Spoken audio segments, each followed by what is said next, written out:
Kallambalam നാവായിക്കുളത്ത് tourist bus മറിഞ്ഞ് 17 വിദ്യാർത്ഥികൾക്ക് പരിക്ക്. 2 പേരുടെ നില ഗുരുതരം. കൊടകര MBA കോളേജിലെ വിദ്യാർത്ഥികൾ സഞ്ചരിച്ച ബസ്സാണ് അപകടത്തിൽപ്പെട്ടത്. വിദ്യാർത്ഥികളും അധ്യാപകരും അടക്കം 42 അംഗ സംഘമാണ് ബസ്സിലുണ്ടായിരുന്നത്. വിഴിഞ്ഞത്തേക്ക് പഠനയാത്രയ്ക്കായി എത്തിയ സംഘമാണ് ബസ്സിലുണ്ടായിരുന്നത്.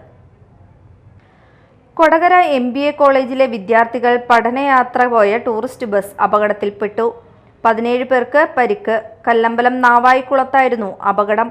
വിദ്യാർത്ഥികളും അധ്യാപകരും അടക്കം 42 അംഗ സംഘമാണ് ബസ്സിലുണ്ടായിരുന്നത്. വിഴിഞ്ഞത്തേക്ക് പഠനയാത്രയ്ക്ക് എത്തിയ സംഘമാണ് ബസ്സിലുണ്ടായിരുന്നത്. ഇന്ന് പുലർച്ചെ 3:30-നാണ് അപകടം നടന്നത്. ദേശീയപാതയിലെ സർവീസ് റോഡിൽ ബസ് നിയന്ത്രണം വിട്ട് ചരിഞ്ഞാണ് അപകടം സംഭവിച്ചത്. വിദ്യാർത്ഥി Christoph Paul, assistant professor Noel Wilson എന്നിവർക്കാണ് ഗുരുതരമായി പരിക്കേറ്റത്.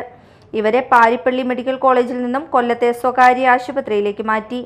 Media time, Kochi.